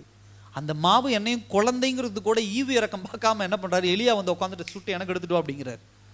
எதை நம்பி அந்த அம்மா மாவையும் எண்ணெயை வச்சு அந்த அப்பத்தை சுட்டு கொண்டு போய் எலியாவுக்கு கொடுத்தது? சொல்லுங்க, எதை நம்பி? தேவனுடைய வார்த்தை. தேவனுடைய வார்த்தையை யார் நம்பி வராங்களோ, யார் தேவனுடைய வார்த்தையின் மீது முழு பற்றுதலா இருக்கிறார்களோ அவர்கள் மாத்திரம்தான் தேவனுடைய அற்புதத்தையும் அதிசயத்தையும் பெற்றுக்கொள்ள முடியும். ஆண்டவர் ஒன்றும் வீட்டுக்குள்ள இந்த மாவு என்ன ஒரு பக்கம் இருக்கட்டும், நாளைக்கு எலியா வருவார், இதை கொடுத்து எலியாவுக்கு சுட்டு கொடுத்துன்னு சொல்லிட்டு இன்னொரு ரூமை கதவை தர, அங்கே பார்த்தீங்கன்னா ஃபுல்லாக ஒரு 50 கிலோ மைதா மாவு, ஒரு 500 லிட்டர் எண்ணெய் வச்சிருக்கிறேன், அதை எடுத்து நீ யூஸ் பண்ணிக்கோ. அப்படியே சொன்னார் ஆண்டவர்? அப்படியா காமிச்சது? பைபிள் அப்படியே இருக்கு? இல்லை. அந்த பானையில் கொஞ்சம் மாவு கொஞ்சம் எண்ணெய் தான் இருக்கு. இதை எடுத்து கொடு. இதை எடுத்து கொடுத்தீங்கன்னா பஞ்சகாலம் முடிகிற வரைக்கும் உனக்கு என்ன ஆகாது, உன் வீட்டில் பசியும் பட்டினியுமே இருக்காது. மாவு எண்ணெயும் அப்படியே என்ன பண்ணும், குறைவில்லாமல் இருக்கும். எப்படி வரும்? நீங்கள் நானும் ஆண்டவர், என்ன ஆண்டவர், மழை இல்லை, வெயில் இல்லை, பணக்காரன், இவ்வளோ மாவு சேர்த்து வச்சவன், இவ்வளோ சொத்து சேர்த்து வச்சவன், அவனே பசியோட ஊரில் என்ன பண்ணிட்டு இருக்கான், சுற்றிட்டு கிடக்கிறான். நான் ஏழை பெண்ணு, விதவை பெண்ணு, பிச்சை கூட எடுக்க முடியாத ஒரு ஸ்டேட்டஸில் இருக்கேன், ஒரு நிலைமையில் இருக்கிறேன், எனக்கு எப்படி ஆண்டவர் இது கிடைக்கும் அப்படிங்கிற கேள்வி இல்லாமல் கர்த்தருடைய வார்த்தையை நம்பி தான் கையில் இருக்கிறத என்ன பண்ணுச்சு, அந்த அம்மா தேவனிடத்துல கொடுத்தது. அல்லேலூயா. தேவ வார்த்தையை நம்பின பிள்ளைகள் ஒருபோதும் என்ன பண்ண முடியாது, வெட்கப்பட்டு என்ன பண்ணுது, போறது கிடையாது. தேவ வார்த்தையினுடைய வல்லமை தான் சஸ்டெயின் பண்ணுது, நம்முடைய வாழ்க்கையில அடுத்த கட்ட நிலைமைக்கு கூட்டிட்டு போகுது. ஆபிரகாம் எதை நம்பி போனார்? வீட்டு இனத்தையும் தேசத்தையும் எல்லாத்தையும் விட்டு போனார். எதை நம்பி போனாரு? தேவ வார்த்தை மட்டும்தான் இருக்குது. முன்னாடி வந்து தோன்றல, 10 கையை வச்சுக்கிட்டு இல்லை ஒரு 20 கையை வச்சுட்டு கர்த்தர் வந்து தோன்றி, இங்கே பாருப்பா நான் இவ்வளோ வல்லமை உள்ளவன், கண்டிப்பாக உனக்கு ஒரு ஊரை தரேன், ஒரு தேசத்தை தரேன் அப்படிலாம் சொல்லலை. ஒரு நாள் உட்காந்துருக்கிறார் ஆபிரகாம், இல்லை தூங்கிட்டு இருக்கிறார் ஆபிரகாம், ஒரு வார்த்தை வருது, எப்பா உன்னுடைய இனத்தையும் தேசத்தையும் வீட்டையும் எல்லாம் விட்டுட்டு கிளம்பு, நான் காண்பிக்கிற தேசத்துக்கு போ, உன்னை பெரிய ஜாதியாக்குவேன். இவ்வளோதான், இது மட்டும்தான் இருக்குது. எல்லாத்தையும் தூக்கி எறிஞ்சிட்டு ஆபிரகாம் கிளம்பி போனார். இந்த சாரிபாத் விதவையும் அப்படிதான். முன்னாடி ஒரு ஒரு ஹோட்டலையோ இல்லை முன்னாடி நம்ம ஆண்டவர்கிட்ட இன்னைக்கு அப்படி தான் கேட்குறோம். ஆண்டவர் ஏதாவது கேட்டால், நீங்கள் இதை கொடுங்க ஆண்டவரை, நான் இதை கொடுக்குறேன், எனக்கு வேலை கொடுங்க, நான் இதை செய்கிறேன், இல்லை எனக்கு இந்த குழந்தைய கொடுங்க, நான் என்ன பண்ணுறேன், இதை செய்கிறேன், இல்லை இதை கொடுங்க, நான் அதை செய்கிறேன். இப்படி தேவனிடத்தில் முதல்ல பெற்றுக்கொள்வதில் தான் நாட்டம் இருக்குதோ தவிர தேவ வார்த்தையின் மீது நம்பிக்கை உள்ள பிள்ளைகளாக நம்ம இல்லை. இன்னைக்கு நீங்களும் நானும் கிறிஸ்தவரா அந்த இடத்துல எப்படி உட்கார்ந்து இருக்கிறோம், தேவனுடைய பிள்ளையா? ஒரு காலத்துல எப்படி ஆபிரகாம் தன் இனத்தையும் தேசத்தையும் விட்டு வந்தானோ அதே போலதான் நீங்களும் நானும் வந்தோம். இல்லையெல்லாம் நான் சொல்லலை. கர்த்தருடைய வார்த்தையை நம்பிதான் இன்னைக்கு தேவனுக்குள்ள தேவனுடைய சத்தியத்துக்குள்ள நான் கிறிஸ்தவன் சொல்லி நானும் வந்திருக்கிறோம். ஆனா நாம் ஆதி காலத்திலே கொண்டிருந்த தேவனுடைய அன்பு இல்ல தேவனுடைய வார்த்தையின் மீது வைத்திருந்த நம்பிக்கை இன்னைக்கு இருக்குதா? அன்னைக்கு சொல்லும் போது எல்லாத்தையும் விட்டுட்டு வந்தோம். இன்னைக்கு ஆண்டவர் சில விஷயங்களை உங்ககிட்ட சொல்றாரு, இது வேண்டாம் உன் வாழ்க்கையில், இது விட்டுரு அப்படின்னு சொன்னா விடுறதுக்கு உண்டான பலன் உங்ககிட்ட இருக்கா? ஆண்டவர் இதை விட்டுட்டா எப்படி, இது போயிட்டா எப்படி, இது இழந்து போனா எப்படி, இதை நான் இல்லாம போனா எப்படி எப்படி எப்படி எப்படின்னு ஆண்டவர்கிட்ட கேட்கறதுக்கு உண்டான ஞானம் இருக்குதோ தவிர இப்ப தேவ வார்த்தையின் மீதான நம்பிக்கை இருக்கிறதா? தேவ வார்த்தையின் மீதான விசுவாசம் உங்களுக்குள்ளும் எனக்குள்ளும் இருக்கிறதா? சகோதர சகோதரியே, கிறிஸ்தவ வாழ்க்கையில தேவனுடைய வார்த்தை இறுக பற்றி பிடித்து கொள்ளுகிறது தான் அற்புதத்தினுடைய ஒரு சாவி. ஹல்லேலூயா. அந்த சாவியை வச்சுதான் நீங்க அற்புதத்தை திறக்க முடியும். உங்க வாழ்க்கையில கஷ்டமான சூழ்நிலை வரும்பொழுது, போராட்டமான சூழ்நிலைகள் வரும்பொழுது, உபத்திரவமான சூழ்நிலைகள் வரும்போது, இந்த சூழ்நிலையில் இருந்து நான் ஜெயம் கொள்ளணும் அப்படின்னு சொன்னா அதுக்கு இருக்கக்கூடிய ஒரே ஒரு வழி என்ன தெரியுமா? தேவ வார்த்தையை இறுக பற்றி கொள்ளுதல். அவ்வளவுதான், வேற எதுவும் கிடையாது.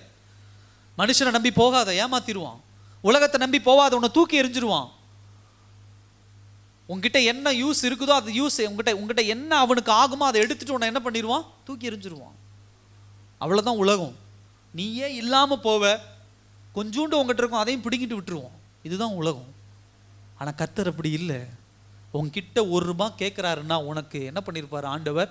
1000 ரூபாய்க்கு உண்டான பெனிஃபிட்டை செய்யாம உங்ககிட்ட ₹1 வாங்க மாட்டார். அல்லேலூயா. வாங்க மாட்டார்.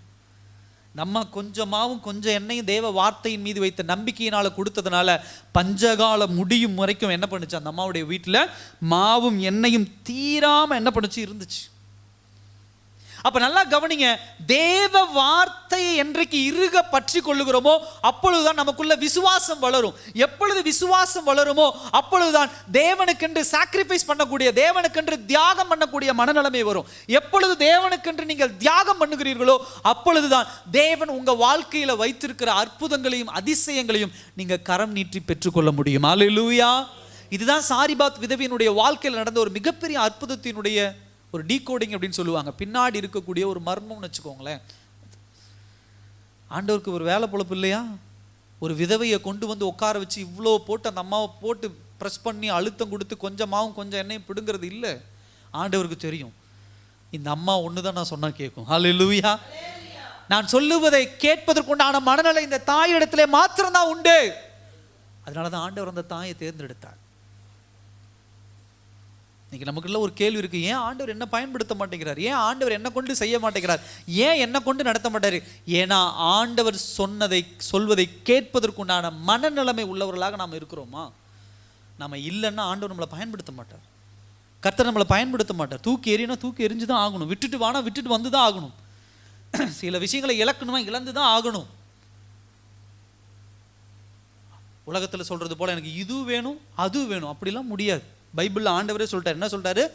2 போட்ல என்ன பண்ண முடியாது? 2 கால் வச்சு என்ன பண்ண முடியாது? எனக்கு ஆண்டவரே நீங்களும் வேணும் உலகமும் வேணும், வாழ்க்கை வாழவே முடியாது. வெறுத்து போன ஒரு வாழ்க்கை, வேண்டா வெறுப்பான ஒரு வாழ்க்கை கடைசியில் என்ன பண்ணிடும்? உலகத்தின் பின்னாடியே போயிடும். தூக்கி எறிய வேண்டிய காரியங்களை தூக்கி எறியணும். ஆண்டவர் சொல்ற காரியங்களை கேட்டு என்ன பண்ணணும்? கடந்து போகணும். அல்லேலூயா. கடைசி ஒரு காரியத்தை சொல்லி நான் முடிக்க விரும்புகிறேன். இருதயமே அற்புதத்தை பெற்றுக்கொள்வதற்கான கதவு. அல்லேலூயா. இருதயம் தாங்க ரொம்ப முக்கியம். நம்முடைய ஹார்ட் தான் மேட்டர் அப்படின்னு சொல்லுவாங்க. இருதயம் தான் ரொம்ப முக்கியம். ஃபர்ஸ்ட் என்ன அப்படின்னு சொன்னா, உன் இருதயம் தயாராக இருந்தாதான் தேவன் வழிநடத்துகிற பாதையிலே ஏற்ற இறக்கங்கள் இருந்தாலும் நீங்க என்ன பண்ணுவீங்க? தைரியமா வெளியே வருவீங்க. அல்லேலூயா. உங்க இருதயம் தயாரா இல்லைன்னா கர்த்தர் கூட்டிட்டு போற அந்த இடுக்கமான வாசல் வழியை செல்வதற்கு உங்களுடைய சரீரம் ஒத்துழைக்காது, உங்களுடைய ஆத்மா ஒத்துழைக்காது, உங்களுடைய ஆவி ஒத்துழைக்காது. உங்களுடைய கம்ஃபர்ட் ஜோன் விட்டு நீங்க வெளியே வரமாட்டீங்க. உங்களுடைய சொகுசு வாழ்க்கை விட்டு வெளியே வரமாட்டீங்க. பிசாசானவனுடைய வேலை என்ன தெரியுமா? எப்பொழுதுமே உங்களை கொண்டு போய் ஒரு சொகுசு வாழ்க்கையில உட்கார வச்சிருவான். ஃபர்ஸ்ட் ஒரு பாவமான காரியம் என்ன பண்ணிடும்? கொண்டு போய் ஒரு சொகுசு வாழ்க்கை காமிச்சு உட்கார வச்சிரும். நீங்க நினைச்சுக்கிறீங்க இது சாட்டிஸ்ஃபையான ஒரு வாழ்க்கை, திருப்தியான வாழ்க்கை, ஒரு சொகுசு வாழ்க்கைன்னு அதில் உட்கார்ந்ததுக்கு அப்புறம் தான் அதுக்கப்புறம் ஆரம்பிக்கும் பாருங்க வலியும் வேதனையும். கொஞ்சம் கொஞ்சமா உங்களை குத்தி குத்தி குத்தி ஏண்டா இந்த வாழ்க்கை அப்படின்னு வெறுத்து போகிற நிலைமையில வந்து நின்றுவீங்க. அதே சமயத்துல சில நேரத்துல இப்படிப்பட்ட நம்ம கண்களுக்கு இதெல்லாம் நல்ல வாழ்க்கை, இதெல்லாம் சொகுசான வாழ்க்கை, இதெல்லாம் நமக்கு சந்தோஷத்தை கொடுக்குங்கிற காரியத்தை ஆண்டவர் வேண்டாம்ப்பா இதை விட்டு வெளியே வந்துரு, இதெல்லாம் உனக்கு வேண்டான்னு சொல்லும்போது விட்டுட்டு வர கொஞ்சம் மனசு கஷ்டமா தான் இருக்கும். ஆனால் அதை ஒன்ஸ் விட்டுட்டு வந்துட்டீங்கன்னா உங்கள் வாழ்க்கையில் இருக்கக்கூடிய ஆசீர்வாதம் மேன்மையான ஆசீர்வாதம். கர்த்தர் கொடுக்குற ஆசீர்வாதம் என்னைக்கு உங்களுக்கு கண்ணீரை கொடுக்காது. கர்த்தர் கொடுக்குற மேன்மை ஒருபோதும் உங்களுக்கு என்ன பண்ணாது? பலவீனங்களை கொடுக்காது. அதை தெளிவாக என்ன பண்ணணும்? புரிந்து கொள்ளணும். 2வது காரியம் என்ன அப்படின்னு சொன்னா, ஆண்டவர் சொல்றாரு உன் கையில் என்ன இருக்கோ நீ அதை என்ன பண்ணு? கர்த்தருக்குன்னு கொடு. அல்லேலூயா. உன் கையில் என்ன இருக்கோ அதை நீ யாருக்கிட்ட கொடு? இன்னைக்கு என் கையில என்ன இருக்கு அதை நான் கர்த்தருக்குன்னு நான் கொடுக்கணும். உன் நேரம் கர்த்தருக்குன்னு கொடு. உன் வாழ்க்கையில் ஃபர்ஸ்ட் திங் ஃபர்ஸ்ட் அப்படின்னு சொல்லுவாங்க. அதாவது முதன்மையான காரியம் என்ன, அதை தேவனுக்குன்னு முதல்ல கொடுத்து பழகுங்க. வாரத்தின் முதல் நாள் தேவனுக்கு, காலையில் ஒரு நாள் எந்திரிச்சா அதை தேவனுக்கு, இன்னும் எதெல்லாம் நான் பெஸ்ட்டாக ஆண்டவருக்கு நான் கொடுக்கணும், எல்லாத்தையும் காட்டிலும் நான் கடவுளுக்கு எதை நான் முதன்மையான காரியத்தை கொடுக்கணும், அதை ஆண்டவருக்குன்னு கொடுங்க. அப்படி கொடுக்கறதுக்கு முதலாவது என்ன வேணும்? உங்களுக்கு என்ன வேணும்? மனசு வேணும், இருதயம் வேணும். இருதயம் தயாரா இல்லைன்னா ஆண்டவருக்கு கொடுக்க முடியாது. இருதயம் ஒத்துக்கலைன்னா உங்க சரீரம் ஏற்றுக்கொள்ளாது, சுற்றி இருக்கிறவங்க ஏத்துக்க மாட்டாங்க. தேவனுக்கு பெஸ்டான உங்க கோபத்தை ஆண்டவர் கேட்கிறாரா, கொடுத்துருங்க. உங்களுடைய வைராக்கியத்தை ஆண்டவர் கேட்கிறாரா, கொடுத்துருங்க. அதுதான் உங்களுடைய பெஸ்ட்ன்னு நீங்க வச்சுக்கோங்களேன். சில பேர்த்த கேட்கும்போது சொல்லுவாங்க, என்னுடைய வைராக்கியம் தாங்க எனக்கு பெஸ்ட், ஆண்டவர் கேட்கிறாரா, கொடுத்துருங்க. ஒரு நாள் நான் ஏற்கனவே சொல்லியிருக்கிறேன், பெர்க்மேன் ஐயா பற்றி நான் சொல்லியிருக்கிறேன். எல்லாத்தையும் ஆண்டவருக்குன்னு கொடுத்துட்டாரு, வாழ்க்கை திருமணமே பண்ணிக்கல. அப்போ எல்லாத்தையும் நான் ஆண்டவர் கொடுத்துட்டேன்னு ஒரு சந்தோஷத்தோட போய் முழங்கால் படிட்டு, ஆண்டவர் நான் எல்லாத்தையும் நான் உமக்குன்னு கொடுத்துட்டேன் ஆண்டவரே, இனி என்கிட்ட கொடுக்கறதுக்கு ஒன்றுமே கிடையாது, ஆனால் ஏதாவது கொடுக்கணும்னு என்கிட்ட உங்களுக்கு ஏதாவது வேணும்னா சொல்லுங்கள், இன்றைக்கி நான் அதை விட்டு கொடுக்க நான் தயாராக இருக்கிறேன் அப்படின்னு ஒரு நாள் போய் உட்காந்து ஜெபம் பண்ணாராம். அப்போ ஆண்டவர் சொன்னாராம், அப்பா உனக்கு பிடிச்சது என்ன அப்படின்னு கேட்டார். எனக்கு ரொம்ப காஃபி குடிக்கிறது ரொம்ப பிடிக்கும், இன்னையிலேருந்து நீ என்ன பண்ணக்கூடாது, காஃபி கொடு, காஃபி எனக்காக விட்டு கொடுத்துரு அப்படின்னா. இவருக்கு தூக்கி வாரி போட்டுருச்சான். கல்யாணம் பண்ணிக்கல, சொந்த பந்தங்கள் எல்லாம் விட்டுட்டு வந்துட்டார். ஏன்னா இவர் ரோமன் கேத்தலிக்லேருந்து வந்ததுனால அவங்க எல்லாம் தூக்கி எறிஞ்சிட்டாங்க. அடுத்தது என்னென்னா, தன் வாழ்க்கையே கடவுளுக்குன்னு அர்ப்பணித்து, சொத்து சுகம் எதுவும் கிடையாது, மனுஷன் ஆசையாக என்ன கொடுப்பாரு, காஃபி தான் குடிப்பார். ஆண்டவர் சொன்னார், இனிமேல் நீ காஃபி குடிக்கக்கூடாது, காஃபி விட்டுரு எனக்காக. ஏன்னா நீ உன் வாழ்க்கையில் இப்போ முதல் ப்ரிஃபரன்ஸ், காலையில் எழுந்திரிச்சோன்னா முதல்ல காஃபி. எங்கேயாவது ஒரு வீட்டுக்கு போனால் ஃபஸ்ட்டு என்ன பண்ணுறோம், காஃபி. எது போனாலும் எங்கே போனாலும் முதன்மையான ஒரு விஷயம் காஃபி. போச்சுடா, எத்தனை பேர்த்த நீங்கள் பாஸ்ட்டு குடிக்க வேணான்னு சொல்லுவாரோன்னு நினைக்கிறீங்க. அது உங்களுக்கும் தேவனுக்கும் உண்டானது, நான் அதில் தலையிட விரும்பலை. அப்போ அவர் என்ன சொல்லிட்டாராம், காஃபியை விட்டுன்னு சொன்னாராம். காஃபி விட்டுட்டாராம். அப்புறம் கொஞ்ச நாள் கழித்து காஃபி குடிக்கிறதே விட்டுட்டாராம். அப்புறம் ஒரு 2-3 வருஷம் கழித்து டாக்டர்கிட்ட ஒரு செக்கப் போனாராம். செக்கப் போகும்போது டாக்டர் செக் பண்ணி சொன்னாராம், சார் உங்களுக்கு பார்டரில் சுகர் இருந்தது, ஆனால் என்னன்னு தெரியல, ஒரு 2 வருஷத்தில் நீங்கள் இருந்த நல்ல டயட் கண்ட்ரோலில் என்ன பண்ணிட்டீங்க, உங்களுக்கு இப்போ சுகர் வியாதியே இல்லை, சுகர் விட்டு நீங்கள் என்ன பண்ணிட்டீங்க, வெளியே வந்துட்டீங்க அப்படின்னாரு. அல்லேலூயா. அதாவது அப்போ செக் பண்ணும்போது சுகர் பார்டரில் இருந்திருக்கு. அவர் தொடர்ந்து காஃபி குடிச்சுக்கிட்டே இருந்திருந்தாருன்னா அவருக்கு என்ன வந்திருக்கும், சுகர் வந்திருக்கும். அப்போ இவர் அதை யோசிக்கவே இல்லை, சுகரை பற்றி டாக்டர் ரிப்போர்ட்டப்பெல்லாம் எதுவும் பார்க்கவும் இல்லை, பார்த்தாரு வந்துட்டார், அவ்வளோதான், சுகர் இருக்கா இல்லையா. அப்போ 2 வருஷத்துக்கு அப்புறம் டாக்டர் போகும்போது செக் பண்ணிங்க பாருங்க, அப்போ உங்களுக்கு சுகர் இருந்திருக்கு, இப்போ உங்களுக்கு சுகர் இல்லை, நல்ல ரிவர்ஸில் போயிருக்கு, நல்லா ஹெல்த்தியாக நீங்கள் இருக்கிறீங்க ஐயா அப்படின்னாங்களாம். அப்போ தான் புரிஞ்சுதான். அல்லேலூயா. ஆண்டவர் என்கிட்ட ஒரு விஷயத்தை கேட்குறாருன்னா முதல்ல அது என்ன காயப்படுத்துறதா இருக்கும், ஆனால் அதுக்கப்புறம் நான் அதுக்கு பின்னாடி செக் பண்ணி பார்த்தா தான் தெரியும் அது எனக்கு பெனிஃபிட்டாக தான் ஆண்டவர் கேட்டிருப்பார். அல்லேலூயா. இந்த கொஞ்சமாவும் கொஞ்சம் எண்ணெயும் சாரி பார்த்து விதவிட்டு ஆண்டவர் கேட்டது எதுக்காக, அது எடுக்க எடுக்க எடுக்க ஒவ்வொரு நாளும் வந்துக்கிட்டே இருக்கும். அல்லேலூயா. கர்த்தருடைய ஆசீர்வாதம் அப்படி தான் இருக்கும். கர்த்தருடைய அந்த கிரியேட்டிவிட்டின்னு சொல்லுவாங்க, இந்த உருவாக்கும் திறன் இருக்குது பார்த்தீங்களா, இந்த படைக்கும் திறன் அப்படி வச்சுக்கலாம். கடவுளுடைய படைக்கும் திறனை நீங்களும் நானும் கண்களால் காணணும் அப்படின்னு சொன்னால் கர்த்தர் சொல்கிறத அப்படியே கீழ்ப்படிந்து பாருங்க. ஹல்லேலூயா. அப்போ தான் கர்த்தருடைய அந்த படைப்பின் திறனை நீங்கள் உணர்ந்து கொள்ள முடியும். சில விஷயங்கள் கர்த்தருடைய அற்புதங்கள் அதிசயங்களை உணரணும் அப்படின்னு சொன்னால் கர்த்தருடைய கரத்தில் முழுமையாக ஒப்பு கொடுத்துடணும். அப்படிதான் 5 அப்பம் 2 மீனை கொண்டு போய் கர்த்தருடைய கரத்தில் கொடுத்து எத்தனை பேர் சாப்பிட்டாங்க, 20,000க்கு மேலான பேர் என்ன பண்ணாங்க, சாப்பிட்டாங்க. 6 பழைய கற்சாடிகளை தண்ணியை ஊற்றி வச்சாங்க, 6 கற்சாடிகளும் புதிய ஒயின் புதிய திராட்சை ரசம், இதுவரை இல்லாத ஒரு திராட்சை ரசத்தை என்ன பண்ணார், ஆண்டவர் கொண்டு வந்தார். அப்ப அந்த கிரியேட்டிவிட்டி, அந்த அற்புதத்தை நீங்க ருசி பார்க்கணும், அந்த படைக்கும் திறனை நீங்க பார்க்கணும் அப்படின்னு சொன்னா கர்த்தருடைய வார்த்தைக்கு பிளைண்டா கண்ணை மூடிட்டு ஒப்பு கொடுக்கணும்.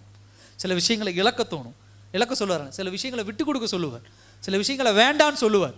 பாஸ்டர் நல்ல விஷயம் பாஸ்டர், இது எப்படி ஆண்டவர் வேண்டான்னு சொல்றா, நான் எப்படி விட முடியும், இதை நான் எப்படி விட்டு கொடுக்க முடியும், இதை நான் எப்படி இழக்க முடியும், இது எவ்வளோ நல்லது தெரியுமா எனக்கு, இது எனக்கு எவ்வளோ தேவை தெரியுமா அப்படின்னு பல காரியங்களை இன்னைக்கு நீ உங்கள் வாழ்க்கையில் பிடிச்சு வச்சதுனால தான் கர்த்தருடைய அற்புதத்தையும் அவருடைய படைக்கும் திறன், அவருடைய அற்புதத்தின் கரத்தை நீங்களும் நானும் உணர முடியல. கடைசி ஒரு காரியத்தை நான் சொல்லி முடிக்க விரும்புகிறேன்.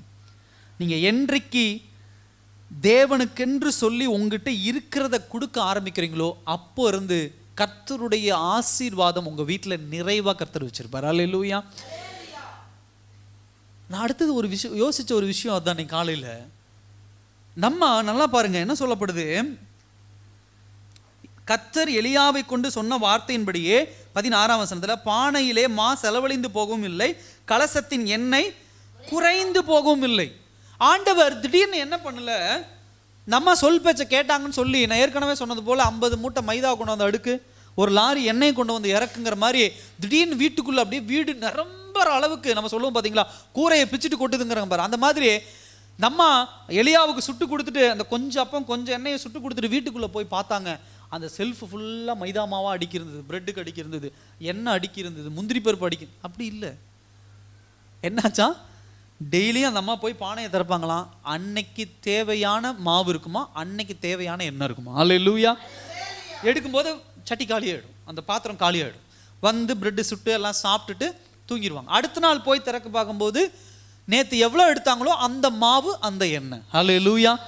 கர்த்தர் என்னைக்கும் அன்றன்றைக்கு தேவையான காரியங்களை நிறைவாக கொடுக்குறாரு பாருங்க, அதுதான் மேலான அற்புதம். அல்லேலூயா. இன்னைக்கு காலையில் சாப்பிட்றீங்க, அது அற்புதம். இன்னைக்கு மதியம் சாப்பிட்றீங்க, அது அற்புதம். இன்னைக்கு நைட் சாப்பிட்றீங்க, அற்புதம். நாளைக்கு பற்றி யோசிக்காதீங்க. ஃபஸ்ட்டு 1 கிலோ அரிசி தான் இருக்குது, நாளைக்கு நாங்கள் என்ன பண்ணுவோம், ஆண்டவர் கொண்டு வருவார். அல்லேலூயா. அப்போ தான் நீங்கள் தேவ அற்புதத்தை பார்க்க முடியும். அப்போ தான் கடவுள் உங்கள் வாழ்க்கையில் செய்யக்கூடிய மேன்மையான காரியங்களை நீங்கள் பார்க்க முடியும். ரொம்ப முக்கியமான ஒரு விஷயம், ஊழியக்காரனுடைய சொல் பேச்சை கேட்குற ஒரு விஷயம். அதில் ஊழியக்காரன் அப்படிங்கிறதுக்கு நல்லா கவனிங்க, இந்த வசனத்தை பாருங்க. எலியாங்கிற ஒரு தீர்க்கதரிசியினுடைய வார்த்தையையும் தேவ வார்த்தை, 2 வார்த்தைக்கும் இந்த அம்மா என்ன பண்ணாங்க, ஆமாவா இல்லையா? 9வது வசனத்தில் ஆண்டவர் அந்த அம்மாவை கட்டளையிடுறாங்க. 14ஆம் வசனத்தில் பாருங்க, 13ஆம் வசனத்தில் அப்பொழுது எலியா அவளை பார்த்து, பயப்படாதே, நீ போய் உன் வார்த்தையின்படி ஆயத்தப்படுத்து. ஊழியக்காரன் சொல்ற வார்த்தைக்கு கீழ்ப்படுகிறாங்க. ஸோ தேவனுடைய வார்த்தைக்கும் தேவனுடைய ஊழியக்காரன் மேய்ப்பன் சொல்லுகிற வார்த்தைக்கும் நீங்க கீழ்ப்படியும் பொழுதுதான் உங்க வாழ்க்கையில அற்புதங்களை பெற்றுக்கொள்ள முடியும். சில நேரங்களில் மேய்ப்பனுடைய கடிந்து கொள்ளுதலை பொறுத்து கொள்ள முடியறது இல்லை. மேய்ப்பன் சில விஷயங்களை வேண்டான்னு சொன்னால் அதை ஏற்றுக்கொள்றது கிடையாது. அவருக்கு என்ன வேலை, அவர் சொன்னால் கேட்கணுமா, அவருக்கு நான் போகிற பாதை, நான் படுற கஷ்டம் அவருக்கு தெரியுமா அப்படின்லாம் சில நேரத்தில் நீங்கள் யோசிக்கிறது உண்டு. இல்லை, உங்களுக்கு ஒரு விஷயத்தை நான் சொல்கிறேன் அப்படின்னு சொன்னால் என்றைக்கும் அது எனக்கு தனிப்பட்ட முறையில் அதுக்கு இதுக்குன்னு நான் யோசித்து சொல்கிறது கிடையாது. ஒரு ஒரு ஒரு அட்வைஸ் நம்ம கொடுக்குறோம், ஒரு விஷயத்தை தேவ பிள்ளைகளுக்கு நம்ம கொடுக்குறோம் அப்படின்னா, நான் இந்த பைபிளை தாண்டி வெளியே வந்து ஒரு காரியத்தை நான் சொல்லிக் கொடுக்கவே மாட்டேன். அதுக்காக கர்த்தர் என்னை அழைக்கல.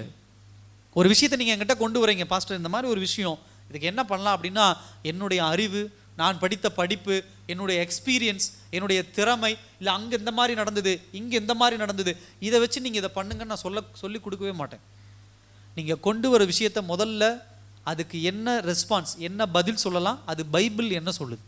தேவனுடைய வார்த்தை அதை ஒத்துக்குதா, ஒத்துக்குவேன். தேவனுடைய வார்த்தை அது வேண்டான்னு சொல்லுதா, அது வேண்டாம். இதுதான் மேய்ப்பனுடைய வேலை. மேய்ப்பன் தேவ ஊழியக்காரங்கிட்டையும் பேசிட்டாரு, சாரிபாத் விதவைகிட்டையும் பேசிட்டார். இப்போ இந்த சாரிபாத் விதவை கிட்ட வந்து மேய்ப்பன் சொல்லும் போது உடனே அந்த அம்மா கீழ்ப்படிஞ்சிட்டாங்க.